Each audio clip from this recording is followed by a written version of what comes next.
have exploited. Eileen Higgins is Miami's next mayor after winning Tuesday's runoff with 59% of the vote. Backed by former President Barack Obama, Higgins becomes the city's first female mayor, defeating Trump-endorsed Emiliano Gonzalez. And a grand jury is now hearing evidence in the death of a teen girl, Celeste Rivas Hernandez, linked to singer David. TMZ reports his record label executive, Robert Morgenroth, testified Monday admitting he didn't call police and wanted the tour to continue. Get BIN News now, on demand, 24/7 on the iHeartRadio app. Joe Buck and John Smoltz welcoming you back to the City Center Convenience Mart. Uh-oh. She's looking at the cigarettes, but she just grabs the gum off the counter. Stand Up to Cancer and Rally want you to reduce your risk for cancer. Go to takeahealthystand.org. This is the KBLA Sports Minute with Ray Richardson. The Lakers are back in action tonight against San Antonio at Crypto.com. First game for the Lakers since their win at Philadelphia on Sunday. The Lakers are 17-6, second best record in the Western Conference behind Oklahoma City. Bob Chesney was introduced Tuesday as the new head football coach at UCLA. The 43-year-old Chesney is 20-5 in 2 seasons at James Madison, a member of the Sun Belt Conference. James Madison is 12-1 this season. They won the Sun Belt title. UCLA will have to wait a while before Chesney goes to work. James Madison is in the 12-team college football playoffs. They play a first-round game at Oregon on December 20th. Chesney agreed to a 5-year deal with UCLA worth $33.7 million. He's got a lot of work to do in Westwood. UCLA is coming off back-to-back losing seasons and hasn't won a conference title since 1998. No debates, no speculation, just the info you need. That's your KBLA Sports Minute. I'm Ray Richardson. More news, opinions, and conversation when we come forward on KBLA Talk 1580. Celebrate the soul of the holidays and support Altadena and Pasadena. Join us on Monday, December 15th, 7 p.m. inside the Bram Goldsmith Theater at the Wallace in Beverly Hills for Soul of the Holidays, a joyful night of Motor City Soul, gospel, and holiday classics featuring an 18-piece band, all-star vocalist, and community choirs, all in support of the Black LA Relief and Recovery Fund. This performance comes at a pivotal time for many in Altadena and Pasadena. This is their first holiday season since the devastating Altadena Eden Canyon fire, which destroyed homes and community spaces. While the physical losses are immense, the power of community remains, and your attendance directly supports recovery, resilience, and renewal. So, be sure to join us Monday, December 15th, 7 p.m. inside the Bram Goldsmith Theater at the Wallace in Beverly Hills for Soul of the Holidays, benefiting survivors of the Altadena Eden Canyon fire. For ticket information, just log on to tickets@thewallace.org. That's tickets@thewallace.org. This is a community call to action from KBLA Talk 1580 and the Black Freedom Fund.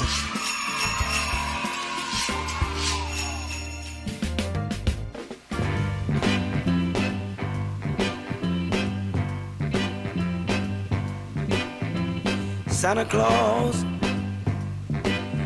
goes straight to the ghetto. Hitch up your reindeer, go straight to the ghetto.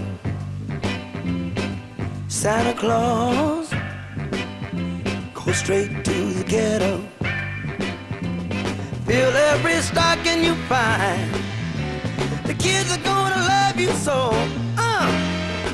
Leave a toy for Johnny, leave a doll for Mary, leave something pretty for Donnie, and don't forget about Gary.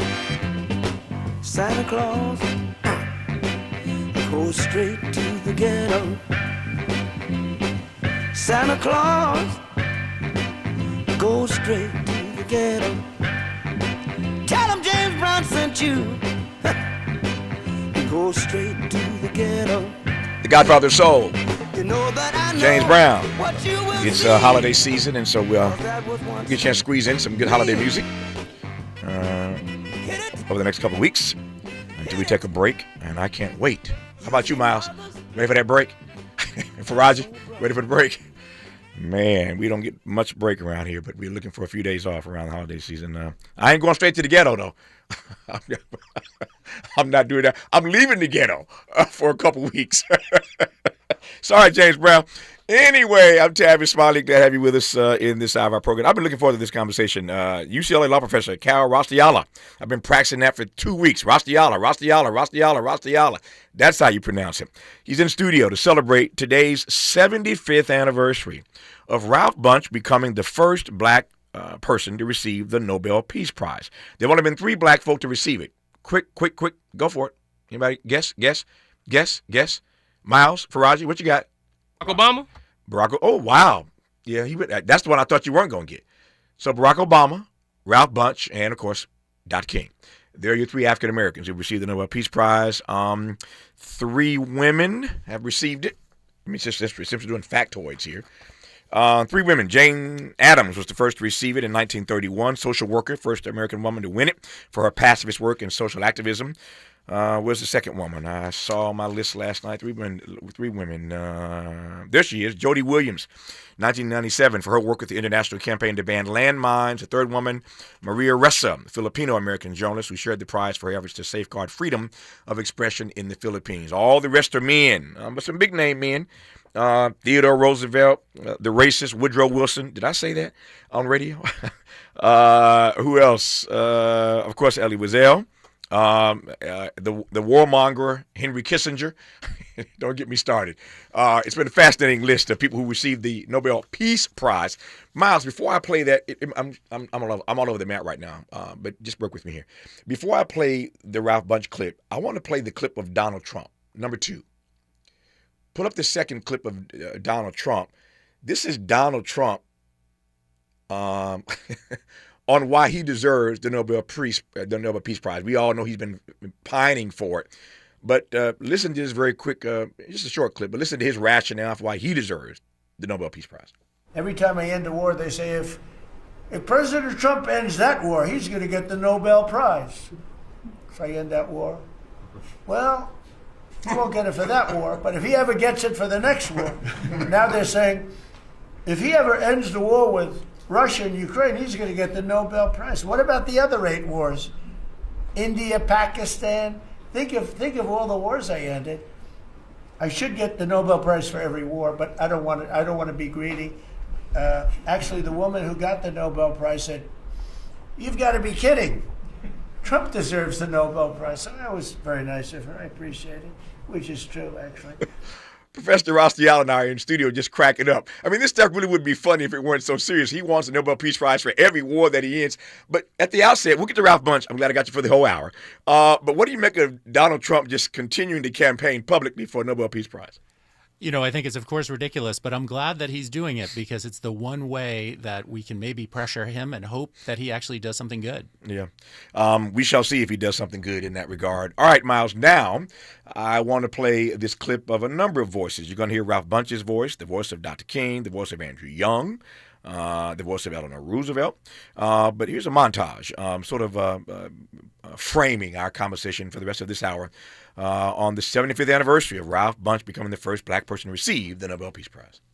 This was one of my early experiences with the more subtle aspects of racial attitude. On graduation, an official of the high school, he said, "We're so proud of Ralph, we never regarded him as a Negro."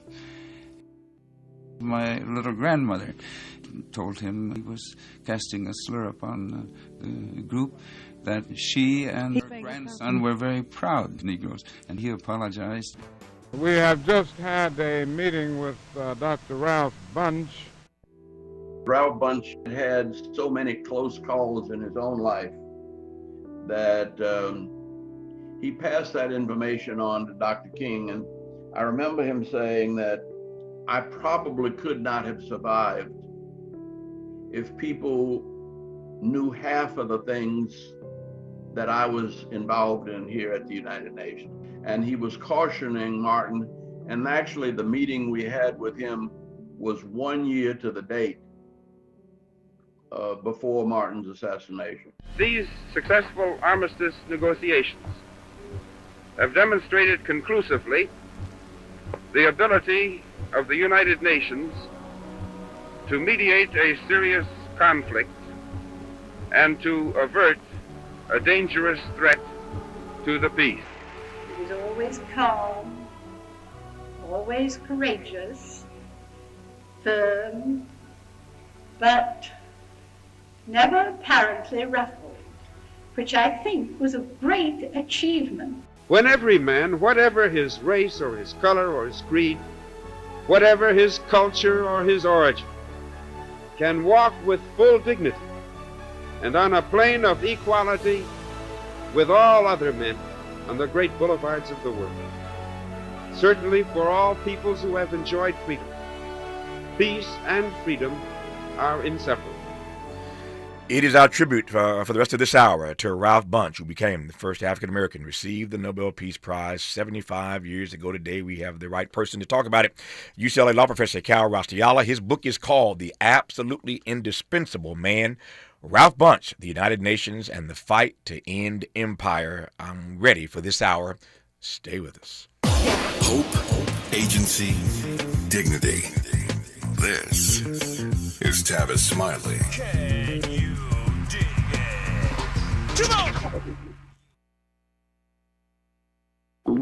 Oh no, stomach issues again? Stomach issues? Who are you? Your pancreas. I could be the real reason for your diarrhea, gas, bloating, stomach pain, or loose oily stools. I thought it was my stomach. People often do, but any of these symptoms could mean having a condition called exocrine pancreatic insufficiency, or EPI. With EPI, the pancreas doesn't release enough enzymes to break down food, but EPI is manageable. Use the symptom checker on identifyepi.com and speak with your doctor. That's identifyepi.com. Sponsored by AbbVie. With the new IHOP value menu, $6 is all it takes to go to your happy place, where stacks of pancakes with bacon and eggs are just $6 every day. French toast, sausage, and eggs are, you guessed it, $6. And fluffy omelets come with a side of pancakes and only cost $6. Go to your happy plates every day at IHOP. $7 in some locations. Available every day for a limited time at participating restaurants in the U.S. Hours may vary. No substitutions. Not valid with other discounts or promotions. Prices may vary. Make a move into a home of your own. With City National Bank's Ladder Up Home Loan Grant, you could receive up to $20,000 that you never need to pay back. Use it toward your down payment, save on closing costs, or to buy down your mortgage rate. Find out more at cnb.com/ladderuphome. City National, here for every stage of the journey. Property must be in a qualifying market in California, New York, or New Jersey. Additional terms and conditions apply. Not all applicants will qualify. Terms are subject to change without notice. City National Bank is an equal housing lender. Member FDIC. NMLS number 536994. Break out the champagne. Everybody get a glass. Tavis Smiley is now ranked number 16 nationally and the highest rated talk show hosted by an African American on the 2025 Talkers Heavy 100 list of the most important talk radio hosts in the nation. Last year, Tavis ranked number 33, and the year before, number 45. The Tavis Smiley Show has rapidly expanded its national syndication to now include nearly 50 radio stations across the country and counting. Congratulations, Tavis. Yay, yay! The holidays mean more travel, more shopping, more time online, and more personal info in more places that could expose you more to identity theft. But LifeLock monitors millions of data points per second. If your identity is stolen, our US-based restoration specialists will fix it, guaranteed, or your money back. Don't face drained accounts, fraudulent loans, or financial losses alone. Get more holiday fun and less holiday worry with LifeLock. Save up to 40% your first year with promo code NEWS. Visit lifelock.com. Terms apply. Hey, can you blow up some balloons for Jack's party? I can't. I'm so congested. You need Sinex Saline from Vicks. Sinex Saline Nasal Spray? Yeah, just Sinex. Breathe. Sinex Saline instantly clears everyday congestion associated with colds and year-round allergies with a gentle, ultra-fine mist that's no mess and easy to control. Daddy, we need more balloons. On it. Enjoy life's important moments without congestion. Try Sinex Saline from Vicks. Just Sinex. Breathe. Use as directed.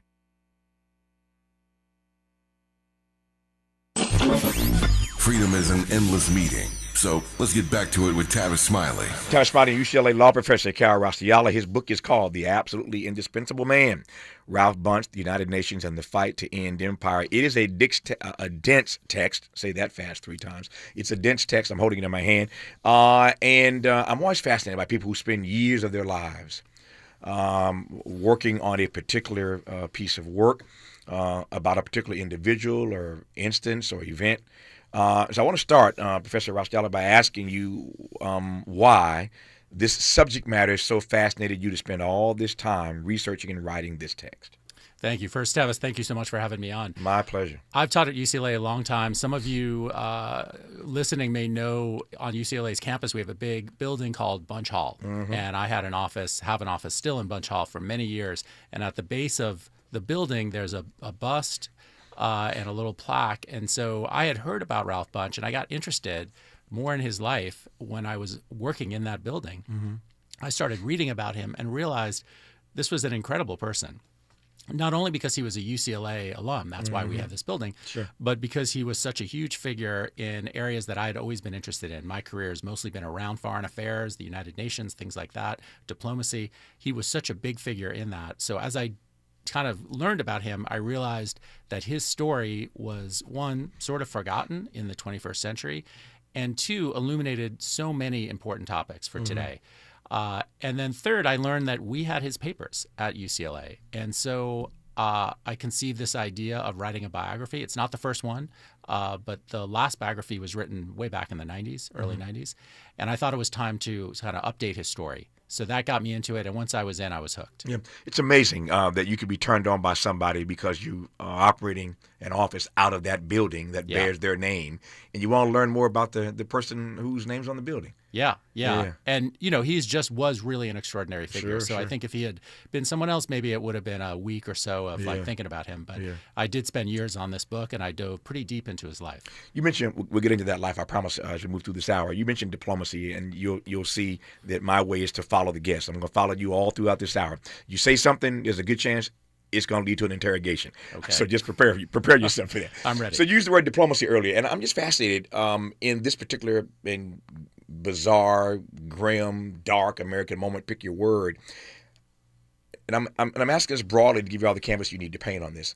What's your sense of the way we are doing or not doing diplomacy, American style, right about now? I would say we are not doing diplomacy right now, and it's unfortunate. You know, we have a long history of being a powerful country that commands and controls a lot of things. So it's not like we were always the nicest country or the best country, but we always treated, at least since 1945, let's say, we've always treated diplomacy as a central part of the way we approach the world. This administration, it does engage in diplomacy, but it's a really different kind. It's not multilateral in the sense of working with our friends. In fact, we're alienating a lot of our friends as we speak. It's not strategic. It has so many problems. And I think, just to go back to Ralph Bunche, I think he would honestly be appalled at what's going on right now. Yeah. It seems to me every day that it's diplomacy by threat. Yes. You know, we'll talk to you and we'll work with you, but it's diplomacy under threat. Yes. I mean, you don't believe me? Ask Zelensky right about now. Yeah, or Venezuela, for that matter. Exactly. So, yeah, it's definitely a different style. In some ways, it harks back to an older America, you know, gunboat diplomacy in Latin America 100 years ago. Or even in more recent times, we've used these techniques, but we haven't used them as blatantly. The other thing, of course, is there's a personal dimension of enriching that we have not seen before. Yeah, the big rift is in full effect, right? I mentioned Zelensky, of course. I got a bright audience. You know I'm referring to Vladimir Zelensky, president of Ukraine. Let me circle back to Ralph Bunche now. I am fascinated always by the backstory, as this audience hears me say 1,000 times a week. It's the backstory that fascinates me. Tell me about Ralph Bunche's early life. He was born in Detroit, but early on ended up moving around quite a bit and ended up in Los Angeles as a young teenager. And so LA was very much his home. When he got here to LA, at that time, there was a black community here, but this was, so let's say in the 19-teens, but not a big one. He went to Thomas Jefferson High School. He was there was, I think, 16 students in his graduating class, all white except for him. So different LA at that time. Yeah. Went to UCLA and was, at that time, UCLA was at a different location than it is now. Kind of was downtown, what's now LA Community College. And he loved it. It was a huge, huge thing for him to go to college. And he was a successful student. And that part of his life, he looks back on throughout the rest of his life very, very fondly. I'll say one thing because this will come up in every discussion of Ralph Bunche, which is his grandmother. His dad sort of disappeared at early points in his life, reappeared occasionally. His mother died when he was a young teen. And so when he moves to LA, he's with his grandmother. His grandmother was a massive influence on him, someone that he, for the rest of his life, pointed to as one of the key reasons why he was such a successful person, someone he really revered. And she passed away when he was in college. I am obviously not the only African American with this testimony. There are many listening right now who have the same testimony. But I've always believed that one of the reasons why I've been blessed in my career to have done the blackest of media, as I would put it, that would be BET and Tom Joyner, but also the whitest of media, that would be PBS and NPR. I've done it all in my career, and for that I'm grateful. But the reason why I've been able to do that is because I was raised in an environment with a bunch of white folk. I was in an all-white high school, basically, and I was class president. And I was able to establish a rapport with people, always trying to connect to the humanity in people. I go to Indiana University, a predominantly white institution. And so I've had these interactions my entire life. So it didn't surprise me, although I was grateful for the opportunity years later, when I found myself in all these white spaces, PBS, NPR, et cetera, et cetera. You mentioned that Ralph Bunche is the only African-American in his graduating high school class with all these good white people. I wonder how his early years of interacting with people who didn't look like him made him the diplomat that he became, if that question makes any sense at all. I think we're all the sum total of our life's experiences. I can't imagine that experience of being around all those white people and interacting and connecting with them didn't somehow impact his diplomacy. Absolutely. In fact, it went on even more. When he graduates from UCLA, he then goes to Harvard for graduate school, which was a super unusual thing to do at that time. Also a very white space. And so throughout most of his life, until he goes to the South later on when he's a professor at Howard, he doesn't really experience Black America in the way that one might imagine. Detroit, even when he was a young child, wasn't all that much of a Black city. It was a mixed city. But the population demographics change after he leaves. Sure. So yeah, absolutely. I think he was very comfortable around kind of mainstream white America. And that did make a difference in the way he treated the world. In fact, one of the things that made him such a good diplomat was I think people around the world liked him and trusted him wherever he went. And that was something that he was socially very skilled at doing. Tell me what he studied at UCLA and Harvard. He was mostly a political science major. He was not that interested in international affairs when he goes to UCLA. He's kind of trying different things. He thought about law school. He was, by his own admission, maybe not the greatest student, but definitely a very good student. And so people paid attention and suggested he go on to graduate school. He chose political science. Government is what it's called at Harvard. And when he gets in and he goes, he's pursuing a PhD. And initially, he's studying different things about politics, either Black politics in America or other more obscure things. But eventually, he comes around to an interest in international affairs, specifically colonialism. We can talk about that more, but the reason he was so interested in colonialism was very much because of the racial dimensions of colonial rule. Tell me more about that. We're there. Keep going. Okay. So I'd say the thing that connects Ralph Bunche's life, just to kind of step out, big picture, is he was a diplomat, he was a civil rights figure, he was a Black man in America. So for him, those three things were all closely linked because his interests in international affairs were primarily around what was such a common feature of the world in his day, which was white rule of Africa in particular. But of course, Asia and elsewhere as well, but he was mostly focused on Africa, or most interested in Africa. And so he saw colonial rule, imperialism, as the other side of the coin of segregation and Jim Crow here in this country, that they were both systems of racial domination, they were both unjust, and he tried to fight to reverse both of them. So for him, it was all integrated in this kind of focus on achieving racial equality. Before I get too far down the road, I want to probe this notion of where this love of learning for him comes from. He goes to two great schools, UCLA and Harvard, and no question about that. But his mom is deceased. His father's absent. You mentioned earlier the outsized impact that his grandmother had on him. Where did this love of learning come from for Ralph Bunche? I think it really arrived when he got to UCLA. When he talks about his high school days, He liked to play pool. He liked to go out. He had fun here in LA. He wasn't particularly focused by his own account. But at some point when he's at UCLA, he starts to realize he's a really great speaker. He wins a contest at UCLA for a speech that's actually about international affairs. It's one of the first times this is in the wake of the First World War.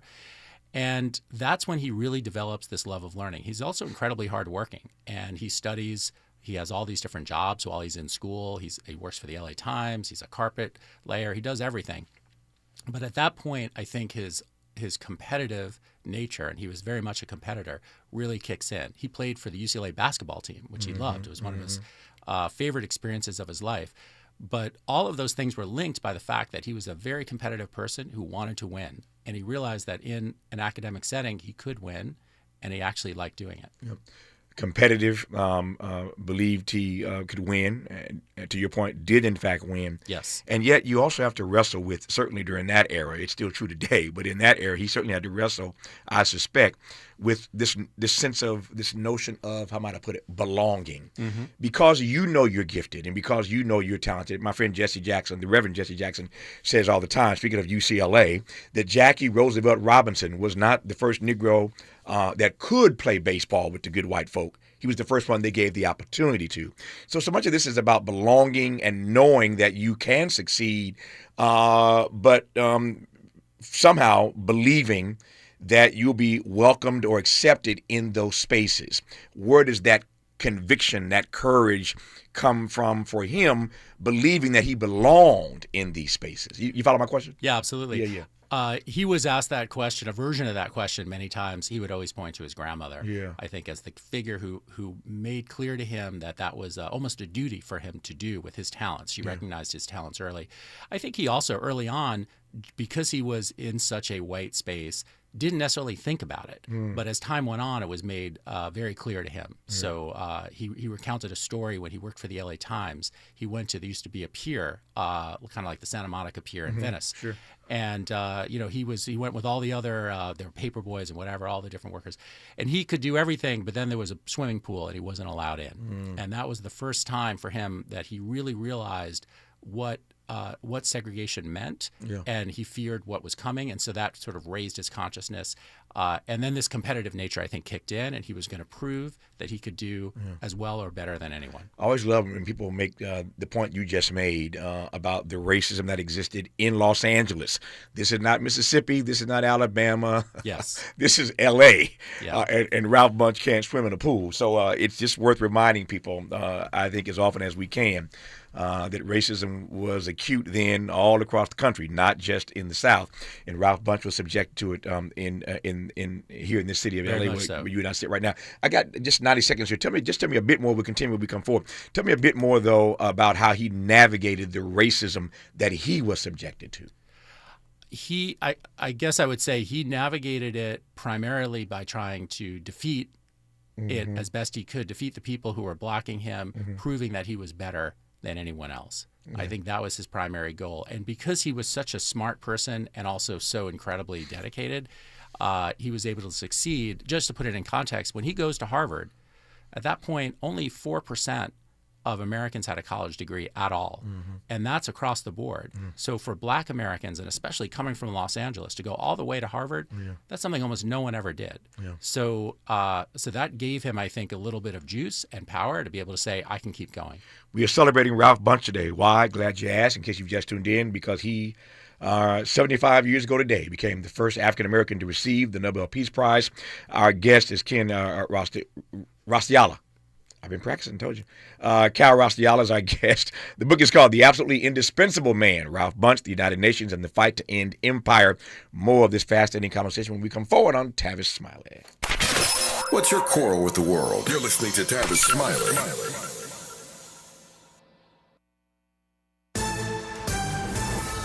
I'm Bree Wood with BIN News Now. Residents of a South Shore Drive apartment in Chicago must vacate by Friday after a judge denied their request for more time. We are in an emergency situation. Some of us are still stuck in this building. Some of us have been stuck in this building. Friday is our last day. The building is in foreclosure and was raided by immigration agents in September. Faith leaders in Alabama are urging Congress to extend Affordable Care Act tax credits before they expire December 31st. They warn nearly 500,000 residents could face soaring premiums and loss of coverage if lawmakers don't act before then. And congressional Democrats have reintroduced the AI Civil Rights Act to fight algorithmic bias. The proposal calls for strict testing and limits on AI in key decisions, as polls show Americans fear job loss and misinformation. Get BIN News now on demand 24/7 on the iHeartRadio app. Joe Buck and John Smoltz welcoming you back to the City Center Convenience Mart. Uh-oh. She's looking at the cigarettes, but she just grabs the gum off the counter. Stand Up to Cancer and Rally want you to reduce your risk for cancer. Go to takeahealthystand.org. Is this the takeover? This is the KBLA Sports Minute with Ray Richardson. The Lakers are back in action tonight against San Antonio at Crypto.com. First game for the Lakers since their win at Philadelphia on Sunday. The Lakers are 17-6, second best record in the Western Conference behind Oklahoma City. Bob Chesney was introduced Tuesday as the new head football coach at UCLA. The 43-year-old Chesney is 20-5 in 2 seasons at James Madison, a member of the Sun Belt Conference. James Madison is 12-1 this season. They won the Sun Belt title. UCLA will have to wait a while before Chesney goes to work. James Madison is in the 12-team college football playoffs. They play a first-round game at Oregon on December 20th. Chesney agreed to a 5-year deal with UCLA worth $33.7 million. He's got a lot of work to do in Westwood. UCLA is coming off back-to-back losing seasons and hasn't won a conference title since 1998. No debates, no speculation, just the info you need. That's your KBLA Sports Minute. I'm Ray Richardson. More news, opinions, and conversation when we come forward on KBLA Talk 1580. We've got a lot to talk about. I'm Reverend Gerald, the life coach. Is someone you love struggling with addiction and mental illness? Is improving your family's health important? Want to leave a legacy that your family can grow? Are you ready to enhance your perception of life experiences? Then wake up weekends at 7 a.m. with Urban Family Focus and get the wisdom, opportunity, resources, and motivation to live your best life. Join the conversation on Urban Family Focus Saturday and Sunday at 7 a.m. Unapologetically progressive. KBLA Talk 1580. We've got your black.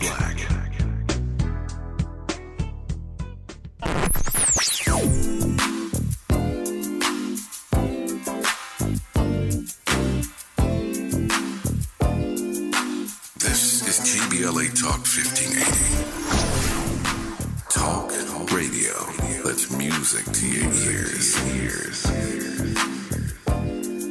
We're unapologetically progressive. KBLA Talk 1580. Compassion sponsorship means food, healthcare, education, and most of all, being known, loved, and protected. There are thousands of kids waiting over a year. End their wait. Sponsor a child with compassion today. Text the word radio to 83393.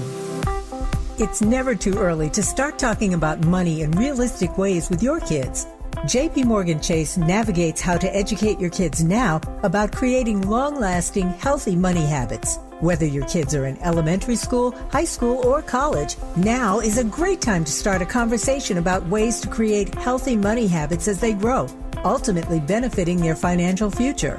Talking about money in a realistic way to support your kids' lifestyle and dreams, your first banking account geared towards high school or college. It's never too early. Explaining the basics, what you earn and what you spend, building financial confidence starts with getting organized. Learning and practicing vital money skills now will stay with them for life. Tools they will have to stay on top of their finances and achieve their goals. This segment is sponsored by JP Morgan Chase.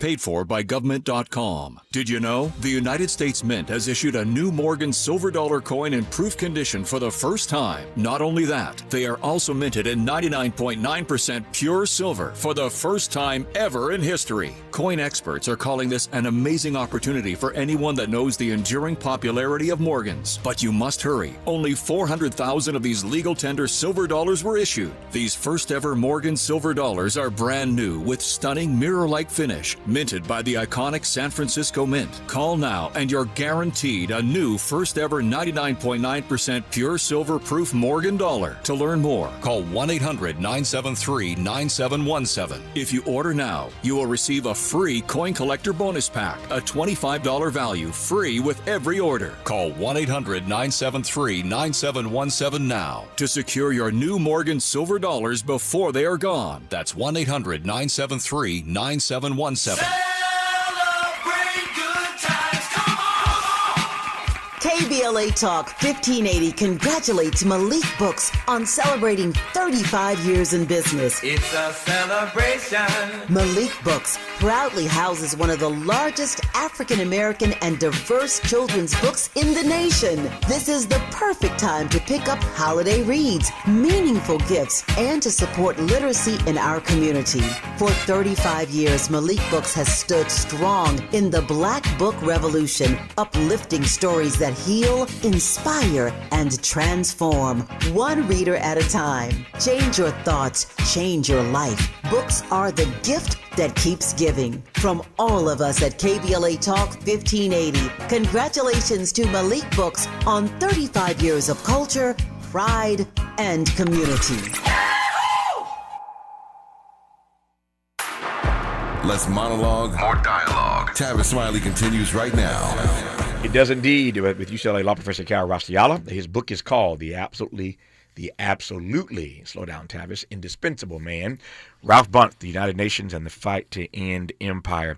In case you've just tuned in, we are having this conversation today primarily because today is the 75th anniversary of Ralph Bunche becoming the first African-American to win the Nobel Peace Prize. Two other African-Americans came behind that. Ralph Bunche wins in 1950. MLK comes on along in 64. And then, of course, there's Barack Obama winning in his first year in office in 2008. And so three African-Americans, obviously all males, have won the Nobel Peace Prize. But the first one was Ralph Bunche 75 years ago today. So, Professor Raustiala, tell me more about how Bunche gets on the path, on the journey to diplomacy, to being a diplomat. After he is at Harvard doing his graduate work, he gets hired at Howard University in D.C. Mm-hmm. He's a young professor there. He's still finishing his Ph.D. back at Harvard. He's kind of going back and forth. And when he's in D.C., he, first of all, starts to kind of get immersed a little bit in the politics of D.C., and he starts working on his Ph.D. dissertation, which is about colonial rule in Africa. And at that point, that was not something that anyone really knew about. The State Department, for example, did not have an Africa bureau because there really were very few independent African states. Africa was essentially fully colonized, virtually fully colonized. And so he's studying colonial rule. This is in the 1930s or so, into the late 30s.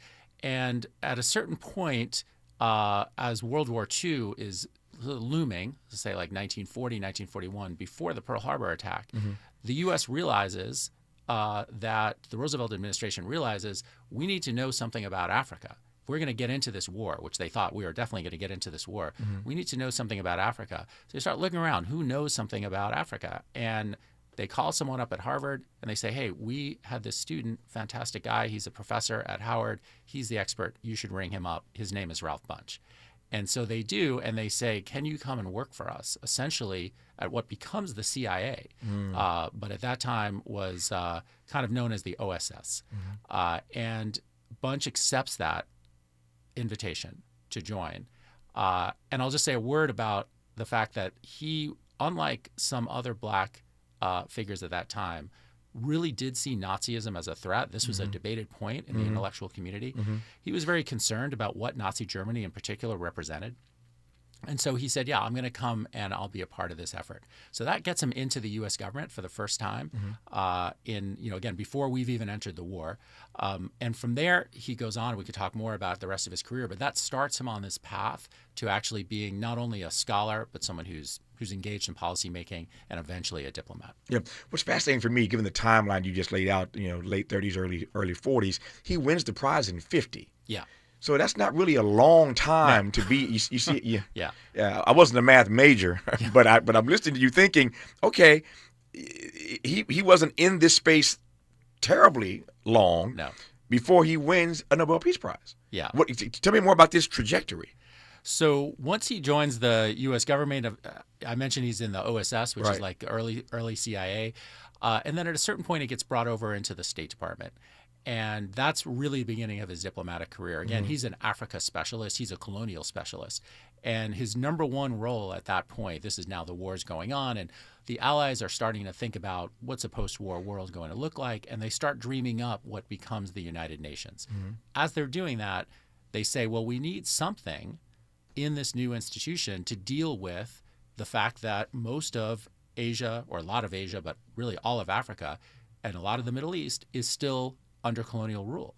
We need to figure out something. So they assign Bunche to this task of figuring out what kind of system should we have for unraveling that, for starting to unwind that. And that gets him kind of into the heart of the State Department and the heart of the planning around the UN. And then once the war ends and the United Nations is actually created, he gets offered a job there. And that's what brings him into the United Nations. Also, importantly for him and his family, it means he leaves D.C., which was a segregated city at that point, and moves to New York, which was not a racial paradise, but a lot better for him. And so he takes that job. This is 1945, 1946. So within a few years, he wins the Peace Prize. And the reason he wins the Peace Prize, if you want to get into that right now, let's go. The reason he wins the Peace Prize is kind of interesting. It has nothing to do with Africa, which had been his specialty. It had to do with what we now know as Israel and Palestine. At the time was just called Palestine. There was no Israel at that point. Israel becomes a state in 1948. And the British had been essentially in charge of Palestine. And a lot of headaches, a lot of violence there. They're looking to kind of get this off their hands. I'm kind of truncating a lot of history here. And they say, let's hand this territory to the UN to figure out what to do. And so the UN now has this territory of Palestine, and they're trying to decide what's the right disposition. Essentially, the problem we still see today. Arabs, Jews, how do they live together? How can we divide this? And Ralph Bunche gets assigned the task of going and studying the problem and making a recommendation. That gets him involved in the Middle East for the first time in his life. He doesn't know anything about it. He goes there with a bunch of other people. A lot of different things occur. Eventually, there's a decision made to essentially have two states, and there's a vote in the United Nations. Let's create a Jewish state and an Arab state. As we all know, that does not work out. But very much from the beginning, there is conflict and war, and he is sent along with, he's the deputy essentially, along with another guy named Folk Bernadette, who's a Swede, to be the mediator between the new state of Israel and essentially its Arab neighbors. And this is let's say 1948 into 1949. They're mediating a war that's going on. Bernadette gets assassinated. And in fact, Bunche was supposed to be assassinated. The assassins, who are actually Israeli sort of underground rebels, they blockade one of the streets in Jerusalem and think that they're going to gun down Bernadette and Bunche. And the reason they want to do that is they believe that they're going to give away Jerusalem to the Arabs. But Bunche wasn't in the car at the time. His plane had been delayed. He couldn't get into the car. And so when they go and they create this ambush and kill Bernadette and everyone else in the car, they think they're killing Bunche, but he's not there. So he survives. He's named the acting mediator. He continues on this process, and he mediates peace between Israel and Egypt, Jordan, etc., all the varying neighboring states. This all happens in 48 and 49. And when he's doing that, we can talk more about how he does it, but he's incredibly successful as a mediator, and that is what he wins the Nobel Peace Prize for. It's for creating peace in the Middle East in 1949, and makes him one of the most famous and significant figures in Israeli history, but also in the history of the Middle East. Two questions right quick here. Watching my time. It's getting away from it. I told you to go really fast, right? The first question is, what do you know, what did the research reveal to you about how he processed learning that he would have been killed had he been in that car? He was, first of all, stunned that it happened at all, that the assassination happened. He was also stunned that he realized there was another guy in the seat. Normally, he would have been in the back seat of the car, sitting next to Bernadette, talking as they always did. That other guy has 18 bullets in him. And so he realizes when he sees the photos and everything, when he's there on the scene, hours later, he's totally shocked. He's also appalled at the fact that the UN, which he believed was an independent, peace-loving organization they were representing, that they would be attacked by any group in the region. I mean, he knew that that was a risk, but he was really upset about that. And, of course, very much upset about the death of Bernadette. So he just renewed his efforts at trying to find peace because he was a firm believer in peace. Yeah. But for the rest of his time there, of course, was very concerned about whether he would be next. When we come forward, I want to ask Professor Kal Raustiala what, in fact, made Ralph Bunche such a great mediator. He ends up winning the Nobel Peace Prize in 1950 for what Professor Raustiala just laid out in detail, very eloquently, I might add. I love that story. That's an amazing story. But what made him a great mediator? We'll pick up this conversation on that note when we come forward on Tavis Smiley. Interrogating and unpacking. That's what we do around here. You're listening to Tavis Smiley. The holidays mean more travel, more shopping, more time online, and more personal info in more places that could expose you more to identity theft. But LifeLock monitors millions of data points per second. If your identity is stolen, our US-based restoration specialists will fix it, guaranteed, or your money back. Don't face drained accounts, fraudulent loans, or financial losses alone. Get more holiday fun and less holiday worry with LifeLock. Save up to 40% your first year with promo code NEWS. Visit lifelock.com. Terms apply. Your ambition just met its match with Robinhood.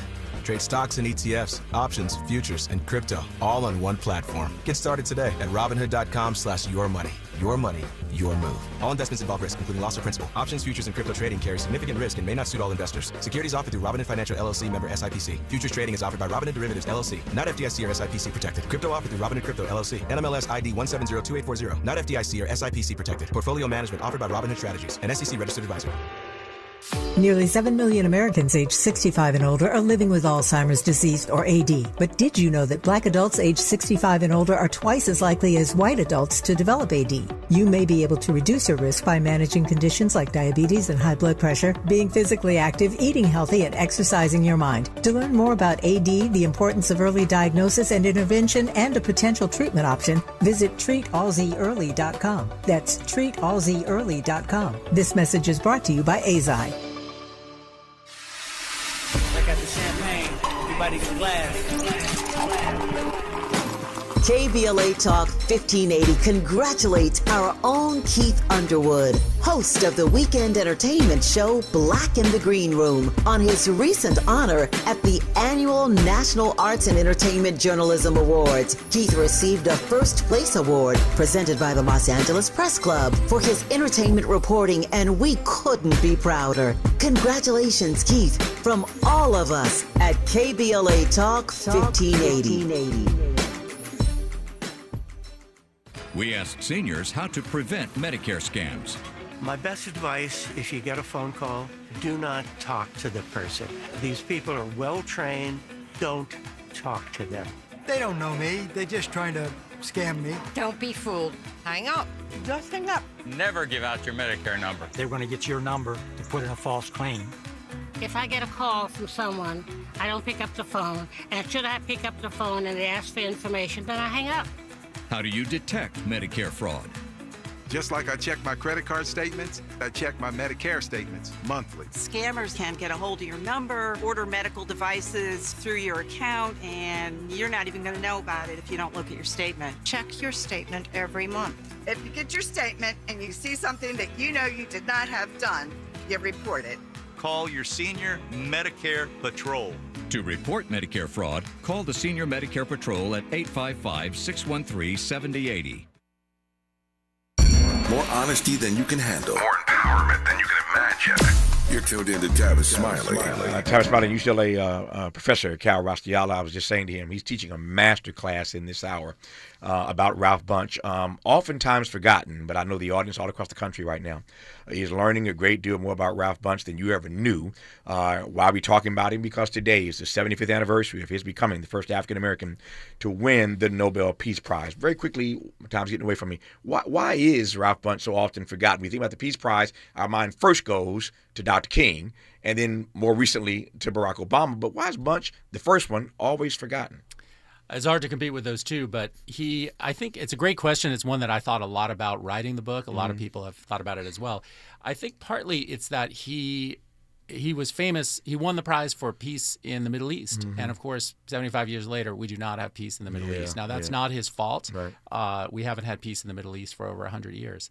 But, I think at the time, he was believed to have solved a problem that had bedeviled humanity for decades. So when the Academy Awards happened in 1951, he's brought on stage to give the Best Picture Award, and Fred Astaire introduces him as the man who brought peace to Palestine. Wow. So that's the way he was thought of. But within a few decades, it's clear that's not really, that's not holding. Yeah. So I think that was part of the reason. I think another part of the reason is, as time goes on, he was very famous in 1950s America, very famous, but also kind of an establishment figure. And as the civil rights movement starts to heat up in the 60s, people like Malcolm X, he had a very good relationship with Martin Luther King, but people like Malcolm X do not love Ralph Bunche. Right. And they view Ralph Bunche as maybe a bit stodgy or someone who represents a certain kind of accommodation that they don't necessarily like or agree with. So he gets out of style. Yeah, we heard on that montage I played earlier at the top of the show, the voice of Andy Young and Dr. King. Tell me quickly about his relationship to King. How did they get along? He loved King. First of all, they meet in Ghana in 1957 when Ghana is one of the first African states to gain its independence. Kwame Nkrumah. King flies there. Yeah. Bunche flies there. Lots of famous Americans fly there. And so they meet there for the first time, we think. No one really knows for sure. But and King is not as famous at that point. He gets more famous later. Sure. But Ralph Bunche really loved King's general approach. Yeah. He was a big believer in his overall approach.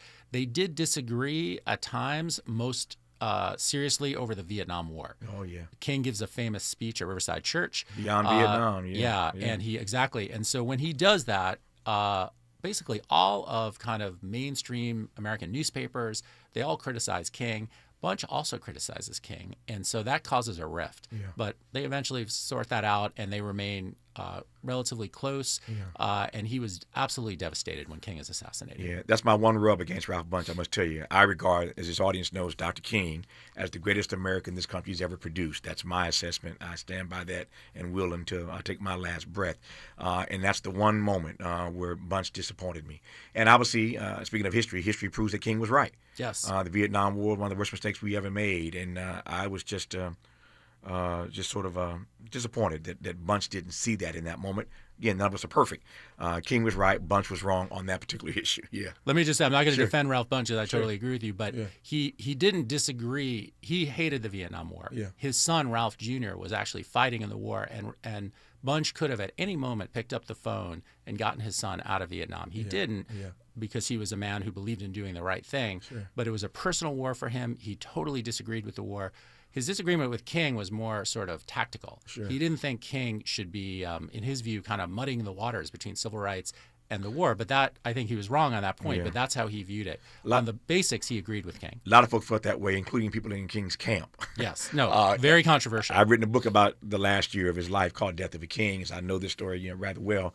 And inside King's inner circle, they didn't want him to give that Beyond Vietnam speech. His inner circle did not want him to give that speech and mix again civil rights, as King saw it, with these human rights issues in Vietnam. But again, King was right and everybody else was wrong. When we come forward in our remaining moments, we will ask Professor Kal Raustiala what made Ralph Bunche ultimately such an amazing mediator. So good, in fact, that he won the Nobel Peace Prize 75 years ago today. You're listening to Tavis Smiley.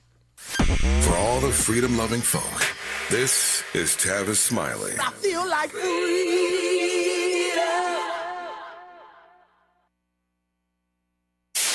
KBLA Talk 1580. We've got a lot to talk about.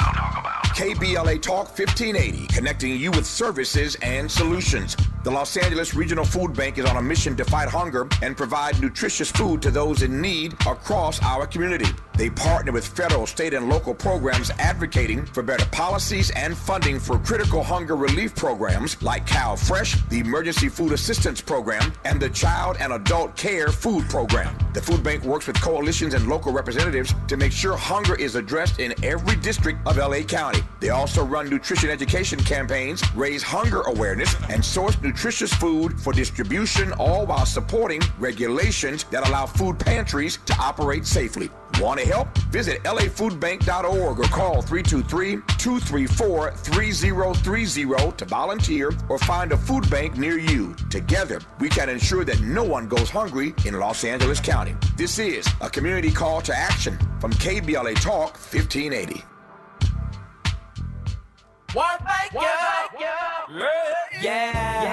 The California Crusader newspaper would like to thank all of our subscribers for their support throughout the years, proudly serving the South Los Angeles and South Bay areas for more than 40 years. The California Crusader is a multicultural, black-owned, adjudicated newspaper that focuses on providing newsworthy information to the people in our community. We're constantly looking for ways to assist businesses in our community to connect with our subscribers. We provide low-cost, effective ways to promote your business with our reasonable and affordable advertising rates. You can participate by suggesting, sharing, and submitting your stories on the California Crusader newspaper Community Share Facebook group page, or visit our website at cal-cruise-news.com. That's calcruisenews.com. Then click on the Submit Now button located on the top right corner of the homepage, or text CCN to 42828. Again, text CCN to 42828. The California Crusader newspaper, working together to build a better community for our future. Subscribe today. Helping to make you the most knowledgeable person in your circle of friends. This is Tavis Smiley. Tavis Smiley and UCLA professor Kal Raustiala. His book is called The Absolutely Indispensable Man. Ralph Bunche, the United Nations and the Fight to End Empire. What a masterclass this has been. 3.5 minutes to go here. What makes him such a great mediator? He was fantastic at getting people, number one, to like him. He was very charismatic. He was funny. He was just kind of a good person to be around. And he was really skillful in his media. When he's mediating between the young Israeli state and Egypt and all the neighbors in the region, he's using all kinds of things like playing pool at night, getting everyone a little bit drunk, and then sitting down at midnight and saying, okay, now that the ice is broken, let's try to figure out some paths forward. He'd also be very formal when that was appropriate. He got a gavel made, so when they were, sort of over the bargaining table, he could get them to kind of treat him seriously. And he would use kind of clever strategies. Like from the beginning, he would say, let's figure out our agenda of what we're going to talk about. And they would say, okay, we're going to talk about this, that, and the other thing. And he would write it down, and then he'd have them sign it so that they'd each be signing something together. And they'd actually be agreeing to something without realizing it. So he was just a kind of master at both the social soft side, but also kind of the hard side of negotiation. Everyone who dealt with him felt that he was trustworthy. He worked incredibly hard.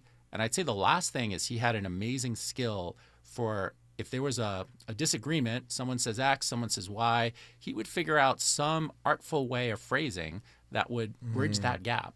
And he was just so skilled at that. So combining all of those things made him an excellent mediator. And he was, by the way, like that throughout his life. Even after the one that nets him the Peace Prize, he continues to be one of the world's best mediators.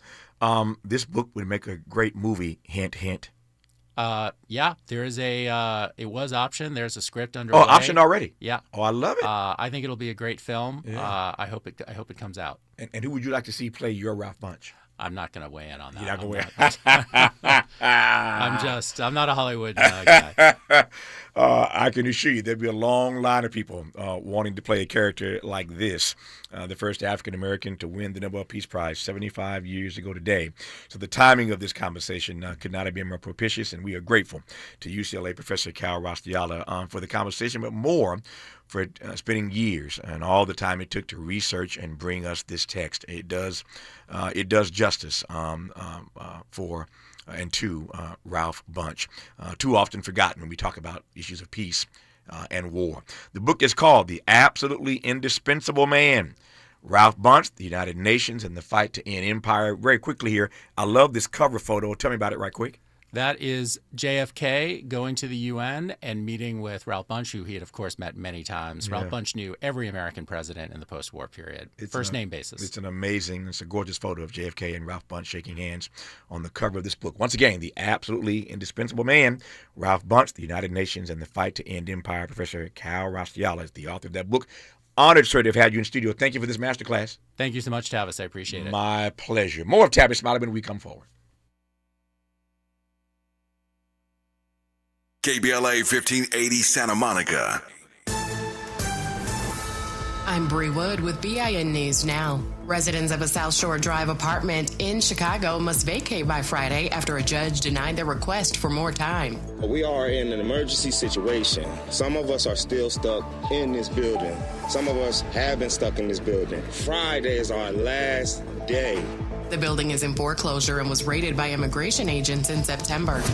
Faith leaders in Alabama are urging Congress to extend Affordable Care Act tax credits before they expire December 31st. They warn nearly 500,000 residents could face soaring premiums and loss of coverage if lawmakers don't act before then.